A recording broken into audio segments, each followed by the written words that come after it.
अलग लिया हुआ है। घड़ी कितने की लगाए हो, जूता पहने हो कि नहीं, जीन्स किस कंपनी का पहने हो, कुर्ता किस कंपनी का है। शो था तो शो में ऐसे टी शर्ट और लोअर पहन के चले गए, तो आगे एक आदमी बैठा हुआ था, कहा लोअर में पहन के चला है, लागा था कपड़ा ना ही है इसमें। तो तुम सबकी बात जीवन में सुनोगे तो कुछ नहीं कर पाओगे। ये सब एंटरटेन करने के लिए पैदा हुए हैं। जो इतने लोग जीवन में पैदा हुए हैं,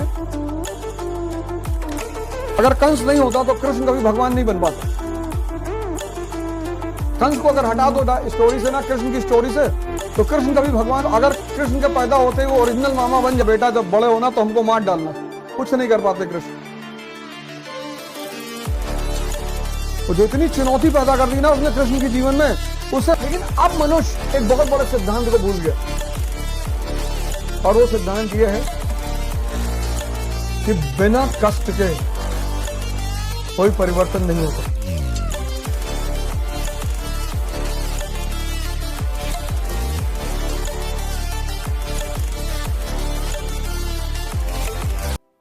प्रजा की मानसिकता वाली और 2% राजा, और दोनों के नियम इतने डिफरेंट हैं। प्रजा की अलग सोच है,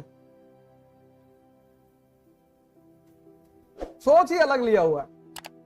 घड़ी कितने की लगाए हो, जूता पहने हो कि नहीं, जीन्स किस कंपनी का पहने हो, कुर्ता किस कंपनी का है, इसी में परेशान।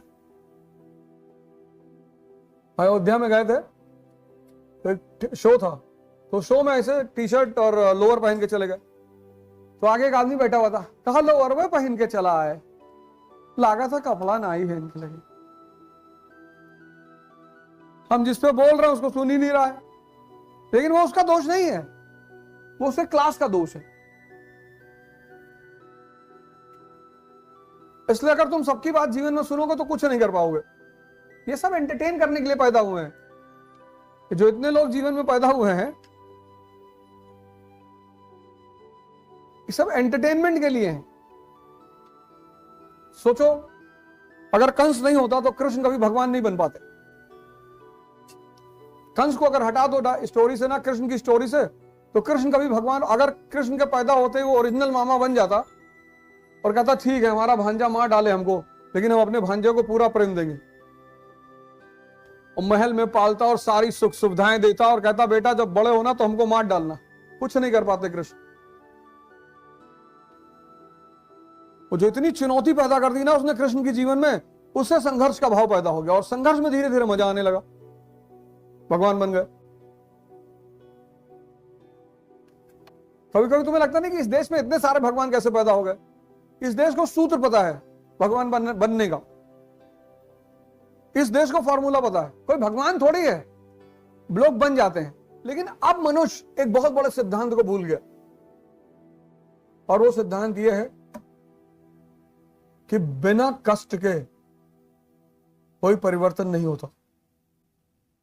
अब किसी को कष्ट नहीं चाहिए, जिम्मेदारी नहीं चाहिए,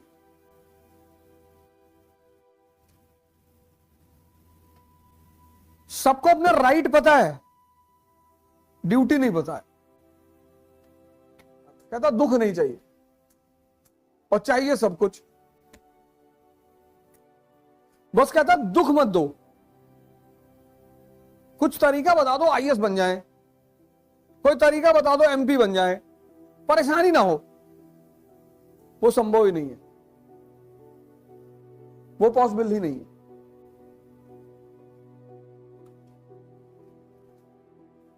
ही नहीं ना। जो हालत इस वक्त इस देश की युवाओं की है ना, मानसिक, दो चीज से तो वो बहुत ज्यादा परेशान।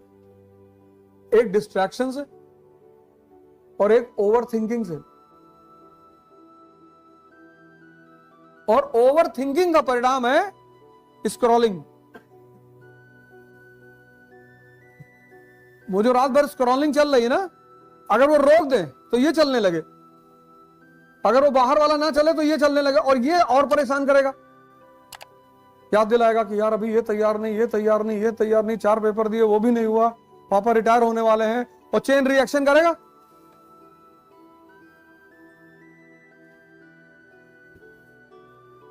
चेन रिएक्शन करेगा।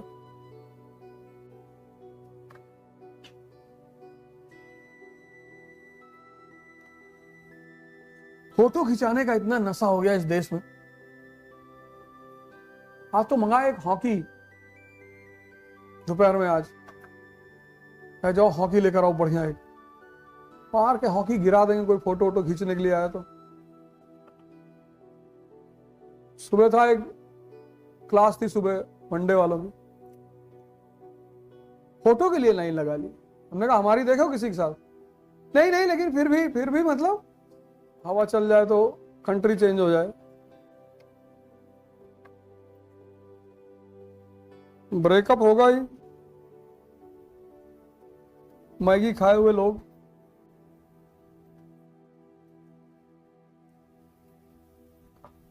न मन में ताकत है, न शरीर में ताकत है, गोली चली खुद ही चारपाई के नीचे घुसे हुए हैं।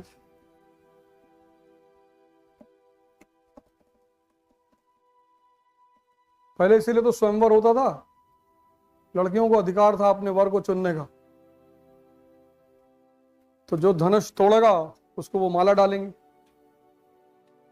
फिर अरेंज मैरिज शुरू हो गई।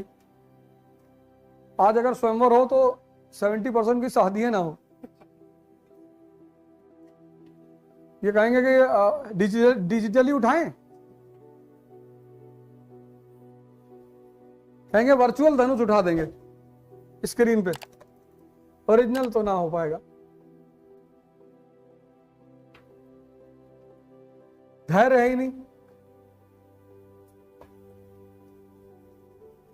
पेशेंस। सब काम दवा से करने लगे, हर जगह दवा ढूंढ रहे हैं। दिमाग की सबसे बड़ी जो ताकत है वो पेशेंस है। जिसके पास पेशेंस है उससे तुम कुछ भी करा लो। गीता कुरान सब यही कहती, कोई ऐसा थोड़ी सिर्फ गीता कहती, कुरान भी यही कहती, इस दुनिया में कोई दूसरे की लड़ाई नहीं लड़ता। राम भी भगवान बने, भरत भी भगवान बने, क्योंकि राम ने जंगल में तपस्या की, भरत ने अयोध्या में की। तपस्या चारों भाइयों ने की। ऐसा नहीं कि भरत राम के भाई हैं इसलिए भगवान है। जितनी तपस्या राम जी ने की उतनी ही तपस्या इधर भरत ने भी की, शत्रुघ्न ने भी की। कोई नहीं बचेगा। मुझे एकदम फील है कि तुम्हारी बेसिक प्रॉब्लम क्या है, क्योंकि मैं तुम्हारे ही बीच से आया हूं। तो वो सब अनुभव की बातें। मुझे पता है कि यार हमें तो कोई मोटिवेट करने वाला था ही नहीं, मेरे पिताजी को छोड़ के। तो मुझे पता है कि तुम में से भी बहुत लोगों का यही हाल होगा कि तुम्हें कोई मोटिवेट करने वाला नहीं होगा। सब कहते होंगे अरे तुम्हारे पापा सब्जी बेचते हैं, तुम आईएएस बनोगे। और मैं कहता हूं तुम ही आईएएस बनोगे। और तुम्हारे लिए सबसे बड़ा मोटिवेशन नरेंद्र मोदी, हमारे तुम्हारे जैसे परिवारों से वो आदमी बाहर निकल कर आया। वो आदमी प्रधानमंत्री के रूप में फेल कर सकता है, लेकिन पर्सनालिटी की कभी फेलियर नहीं हो सकती उस आदमी की। एक अति समान परिवार का आदमी भारत में तीसरी बार प्रधानमंत्री, जिस देश में इतने बड़े बड़े बाहुबली रहते हो, यह सामान्य बात नहीं है।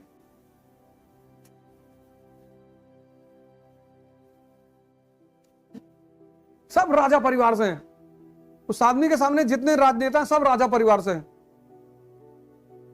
सबके बाप मुख्यमंत्री रहे, प्रधानमंत्री रहे, अति सामान्य परिवार से है।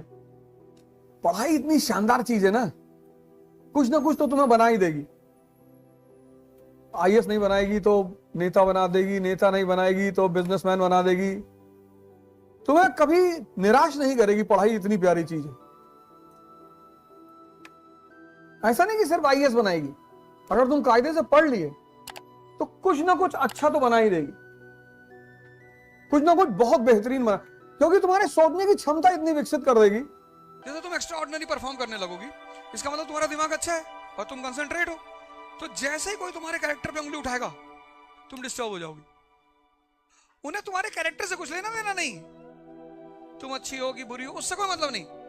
उनका इंटेंशन क्या है, तुमको साइकोलॉजिकली डिस्टर्ब करना, क्योंकि जैसे ही तुम साइकोलॉजिकली डिस्टर्ब होगी तुम हार जाओगे। इसलिए कभी भी ऐसा हो तो डरना मत, घबराना मत, समझ जाना कि मैं out of the box perform कर रही हूं। कभी भी जिंदगी में ऐसा हो ना तो घबराना मत, कोई जरूरत नहीं, तुम समझ जाना कि मैं out of the box perform कर रही हूं। और ये दुनिया में सारी महिलाओं के साथ हुआ, किसी एक के साथ नहीं हुआ। तुम जब भी किसी एक्स्ट्रा ऑर्डिनरी वुमन को देखोगी ना तो उसके पीछे कहानियां भी सुनोगी, वो सब झूठ है। तुमने ठेका ले रखा है सबके ईमान का पता करने का, तुम भिखमंगे।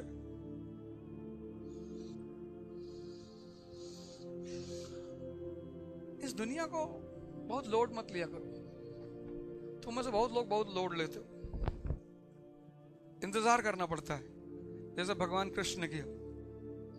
अगर वो पहले दिन जेल से निकल सकते थे तो पहले दिन कंस को भी मार सकते थे, पर टाइम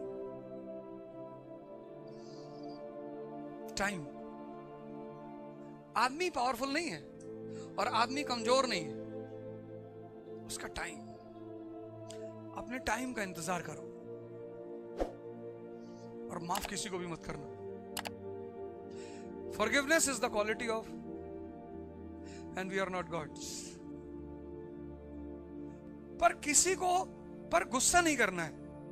तो पता है ये सामने वाला गाली दे रहा है, तुम्हारा नुकसान करा है इसने, तुम्हारी लंका लगाए हुए है, पर मुस्कुराना है। This is called as talent. उसी को मिलना है डेली। और भैया कैसे हो, मिठाई खिलाओ इनको।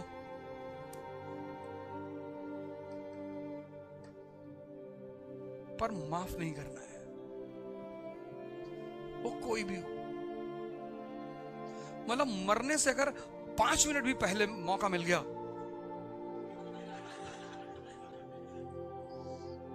और समूल विनाश, उसके घर में अगर एक छोटा सा नीम का पेड़ भी है ना, उसको भी उखाड़ना है कि वो दोबारा इस गैलेक्सी में ही ना आए। प्लेनेट की तो बात ही छोड़ दो। भगवान कहे कि earth no no no no no no no Milky Way galaxy, Andromeda no, it's a neighbouring galaxy. मस्ती से रहो, सुनकर नाराज मत हो, घबराओ मत, टेंशन मत लो, मजा लो।